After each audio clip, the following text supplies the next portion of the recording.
জলাবদ্ধতার কারণ হচ্ছে আমাদের বাংলাদেশের নদীর নাব্যতা লোপ পেয়েছে।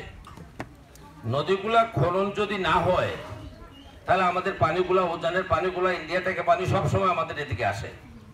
এই মনু, ধলাই, জুরি হয়ে, কুশিয়ারা, সুরমা হয়ে এই পানিটা গিয়ে মেঘনা হয়ে সেই বঙ্গোপসাগরে যায়। সেই নদীর নাব্যতা লোপ পাওয়ার কারণে আমরা বিশেষ করে মৌলভীবাজার বা সিলেট অঞ্চলটা আমরা জলাবদ্ধতা আমরা ভুগছি।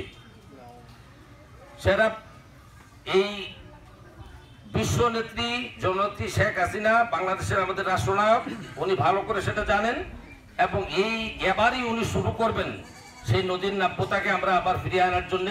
নদী খনন শুরু হবে। যদি নদী খনন, সুরমা, কুশিয়ারা, ধলাই, মনু যদি খনন না হয় তাইলে আমরা প্রত্যেক বছরই আমরা এইভাবে এই বন্যার আমরা কবলিত হব। সুতরাং আপনারা সবাই জননেত্রী শেখ হাসিনার জন্য দোয়া করবেন এবং সরকারি ত্রাণ আপনাদের কাছে কন্টিনিউ আসবে। সেটা রিসেন্টলি যেটা গত ক্যাবিনেট মিটিংয়ে যেটা পাস হয়েছে সেখানে 200 মেট্রিক টন চাল দেওয়া হয়েছে, সেখানে 10 লক্ষ টাকা ক্যাশ দেওয়া হয়েছে, সেখানে 1000 প্যাকেট শুকনো খাবার দেওয়া হয়েছে হিসাবের মাধ্যমে, সেটা আপনারা পাবেন। সুতরাং আপনারা যতদিন এখানে আপনাদের বাড়ি ছাড়া আপনারা থাকেন, সেই বাড়ি তো আপনাদের বাড়ির মেরামতের জন্য সেই টাকাগুলো আপনাদের ইউনিয়ন চেয়ারম্যান যিনি আছেন, উপজেলা চেয়ারম্যান যিনি আছেন, এমপি সাহেব যিনি আছেন, ওনারা যেভাবে লিস্ট করবেন, ওনাদের লিস্ট থেকে আপনারা যাতে বাদ না পড়েন। আপনাদের লোকাল প্রতিনিধি যারা মেম্বার সাহেব যে আছে, আমি অনুরোধ করব যে আপনাদেরকে যাতে করে সেই লিস্টের মধ্যে নিয়ে আপনাদের নাম অন্তর্ভুক্ত করা হয়।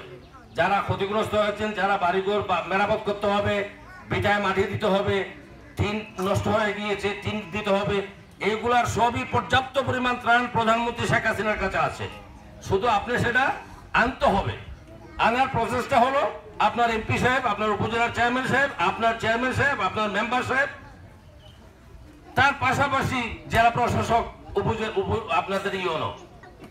সুতরাং ওনারা যদি ঠিকভাবে আপনাদের লিস্ট করেন, আপনারা সেই লিস্ট থেকে যাতে আপনারা বাদ না পড়েন সেটা আপনারা লক্ষ্য রাখবেন। আপনাদেরকে ধন্যবাদ।